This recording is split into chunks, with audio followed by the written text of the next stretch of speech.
Alrighty, Okay, we are back. we're back. And it has been way too long. It has. To all our fans, well, I mean, I guess we could call them fans. People who have been encouraging Our us, supporters. people who have been asking about us, thank you for the support. We're back, we're here, and we're gonna deliver another video for you guys. We back. We back or whatever. Or a podcast.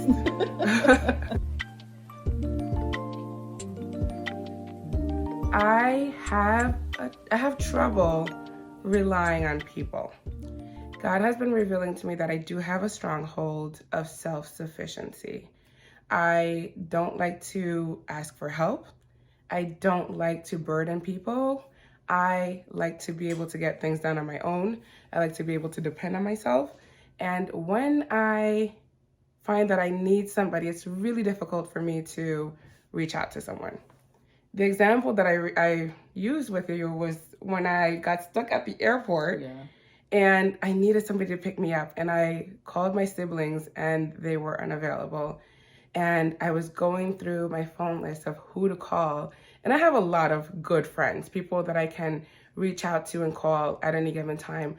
But a lot of my friends, my thought process was that a lot of my friends are married, they have young children, and I didn't want to bother them or, inconvenience them. And so I was sitting there stuck at the airport, like, what am I gonna do? I looked at my phone, I tried to see how much an Uber or a Lyft was gonna be, and it was like $250 to get home. In New York. Oh my goodness. Yeah, and it was around 11 o'clock at night, and I'm just like, what do I do? And so I looked through my phone again, went through everybody, gave an excuse of why no one could come get me. Mm-hmm. And then I called B, okay? And when I called B, I was like, oh God, please let her say yes. And in my mind, I knew she was gonna say no. And I was like, if she says no, I'm just gonna pay that money. I don't care, $250, doesn't really matter. I have the money anyways, I'll just pay it. And I reached out, I called her, and her voice was like, you were half asleep. And I was like, oh no. I'll be in the bed early, okay? I was like, are you sleeping? I'm auntie age. She's like, I'm in bed. I was like, could you come pick me up at the airport, please? And she was like, I mean, I guess. What did I say? That's exactly what you said. Okay. You're like, I mean, I guess. And I was like, no, you don't really have to. You don't have to, it's okay. Like, I could call somebody else. And she was like, no, it's okay, I'm coming. And I was like, you sure? And I told her what airport I was at, and she came. She was here. And the whole time, it took so much energy, I was telling you, to make that phone call, even though I know you would have said yes. But in my mind, I kind of had it preset that you would say no. Yeah. I don't like to inconvenience people. And this has been something that God has been revealing to me, that I need to be able to rely on people. And when we had this conversation, B was explaining to me that she has the same issues. First of all, relatable content, because I have the exact same issue. So I understand. Yeah. It's not that, you don't want to be let down, first of all. Yes. I think that's one of the issues. You don't want to be disappointed. You want to feel like, I got this. I don't need nobody. I don't need nobody. When in actuality, we really are created to need each other. We are created to help each other. So I understood. And honestly, when you were retelling the story, I was like, well, how did you get home from the airport? Yeah. I didn't even remember. I didn't even remember that I did that. So I was like, oh, that was nice. Like, I did that.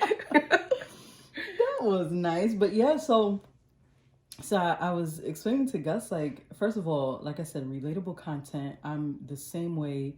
I'm getting a little better, but I'm still very much I'm going to exhaust all my options before I ask for help. Yes. Before I have to be put in a position to rely on somebody. And that's not necessarily a good thing. It's not at all. It's not. Because it's more work for us. It is. Right? It is. And it doesn't have to be.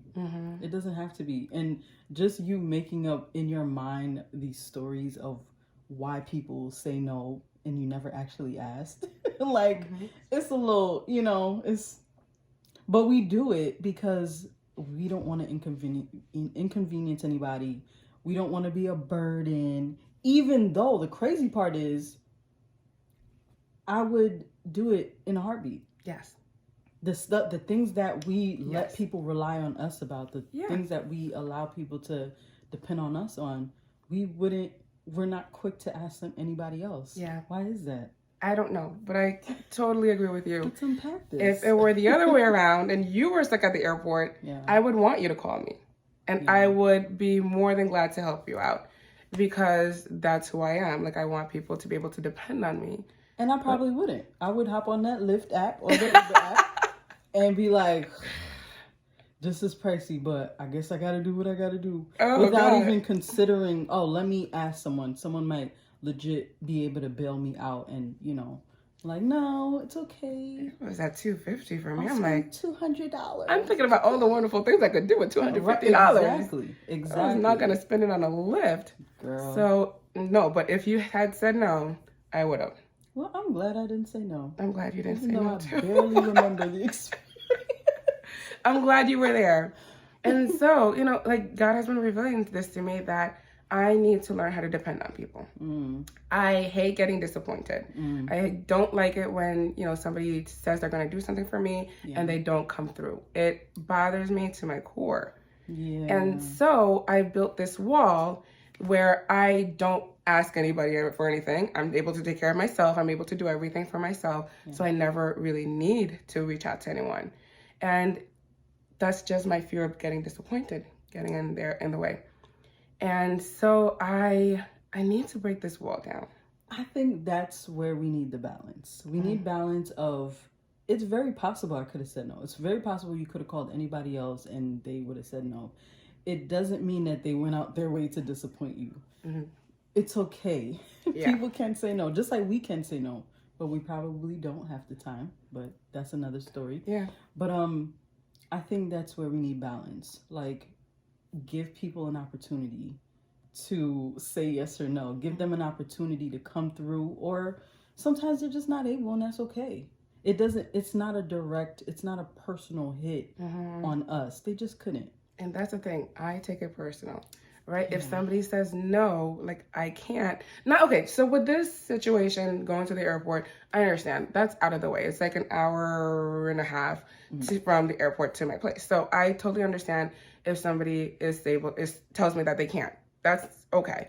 But if I were to ask you for something, I don't ever ask for anything. Yes. And if I come out of my skin and put all this effort into asking you for something and you say no, or you say, yeah, sure, and then you don't follow through, for me, I interpret that, or I internalize that to mean you don't care enough about me to say yes. You don't care enough about me to follow through with my request. And I know it's bad. Yeah, but okay, so, and I know I think I could be like that to a certain extent. But I also understand that your priority is not everybody else's priority. Yeah. So it's not a personal thing. I want my priority to be everybody else's. So. Well, that would be nice. Yeah. That would be nice. But I think, like, there's a lot to be said. Like, it's okay. They're not going to see things. How do I say this? If I can't do something for you, like if I said I could and maybe I flopped for whatever reason, you might take that as like oh my gosh, she's XYZ, or she doesn't care, or she's this type of person. And to me, it might have just slipped my mind. And it wasn't on purpose. It wasn't intentional. And that's why I said, we need a balance to give people grace. One, we do need to give people grace. We need to allow other people to be okay. Like, if you can't do it, it's fine. We know going forward, probably not going to ask you again. Or maybe if I do ask, no, see, that wouldn't be fair. I will ask you again, but I'll ask you for something a little less, little less important, to give you another opportunity to kind of like redeem yourself. So that person is not forever just, unreliable, or they're a big flop or whatever. Maybe it was just that one time, but you'll never know, because we're just like, oh, you didn't come through that one time, forget it, you're done. And that's not really fair. I'm that person. And I think that's why God is trying to work on me. Because I am that person. If I ask you for something that one time, guess what? There won't be a second time. I won't ask you. And no matter how small, I'm going to try to take care of it myself before I reach out to you again, because I don't like to be disappointed. And if somebody had the chance to disappoint me once, I won't give them a second chance to disappoint me again. I get it. Yes, and this is why God is working on me. Okay, with so this right that being now. said, yes, if you heard our last episode, if you watched the last episode, we are two single women, okay, waiting on the Lord to send our kingdom spouses.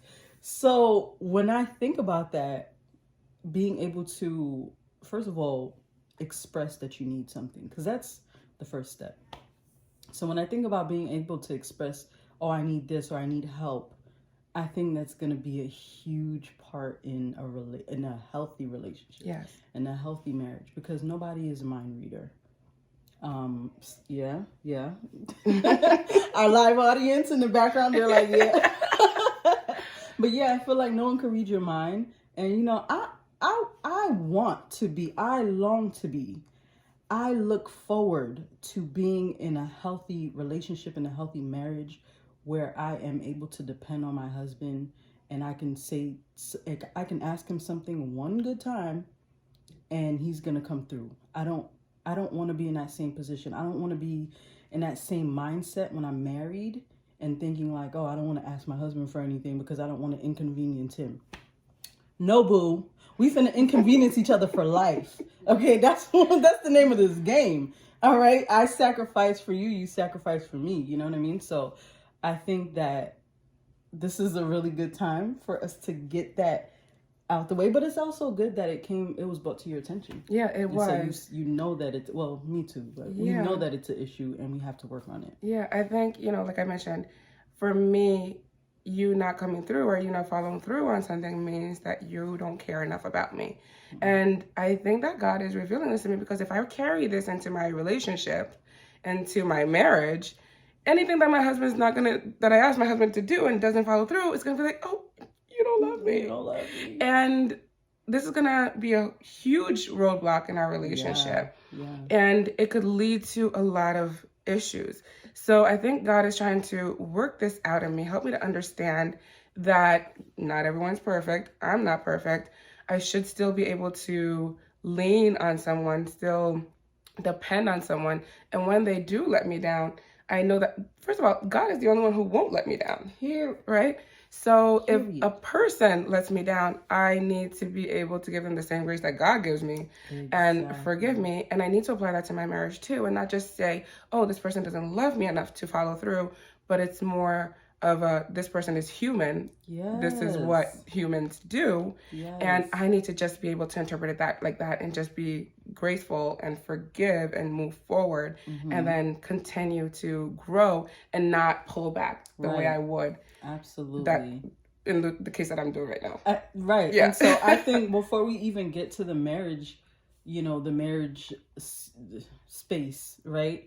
I think God is giving you opportunities. God is giving us opportunities, because I'm in the same boat.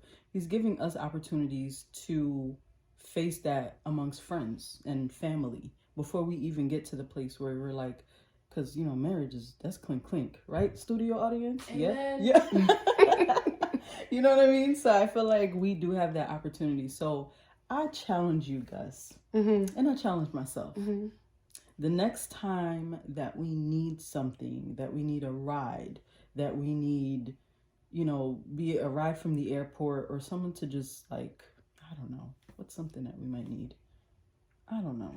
Whatever it is. I never need anything. Something that I don't know. Well, but you do though. I try not to. We need food. Maybe we're hungry and we're like, you know, at work and we can't leave or whatever the case is. Or maybe you're sick and no one's around and you need someone to drop off some soup for you. Which you would know? be really nice. Right? Wouldn't it be? Yeah. But nobody's going to know that if you don't Nobody's- ask. So I challenge the both of us the next time, the next opportunity, because these are all opportunities for growth, right? Mhm. The next opportunity that presents itself that we should ask someone for assistance, we're going to take it. And we're going to do it with an open...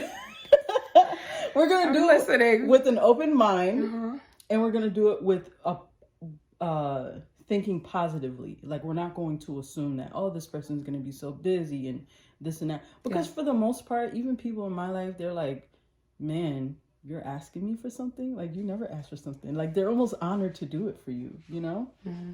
So I think our studio audience is pointing at me. Okay, studio audience, I'm going to kick you out. God.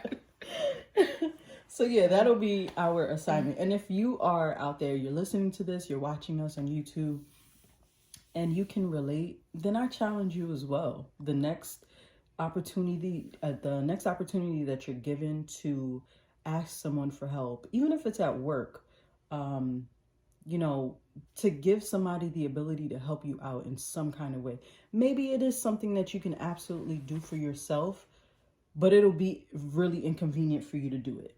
You know what I mean? Because we're self-sufficient for a reason. But I think, like I said before, we need a balance.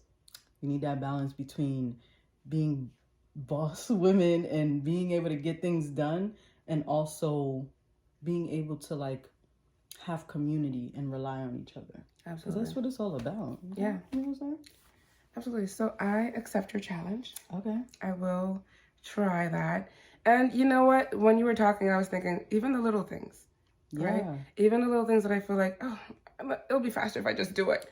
Instead of asking somebody, I'm going to try to ask for help. Yeah, I know. It hurts. It hurts to come out. I get it. It's just, you know, like, I feel like, okay, I could do it. Why not? Why do I have to reach out to somebody? But that is me being self-reliant and leaning on my own understanding. Right? The Bible tells us, lean not on our own understanding. Come on, Bible. But in all our ways, acknowledge him, and he will direct our path. Yes. So if I am doing what I feel like I need to do, I'm not allowing him to direct me. I'm not allowing myself to lean on his ways. So I will accept your challenge, and I'm gonna do it. And I think closing off, like putting that wall up, just closes you off to community. It closes you off to maybe somebody wants to in the future ask you to do something or come through for them, but they're like, oh, you know, she got a wall up or whatever the case is. Like, I feel like it just opens the door for community. We need each other, y'all. I don't care how independent y'all are. We need each other. Period. Period. And that's on the BIBLE, okay?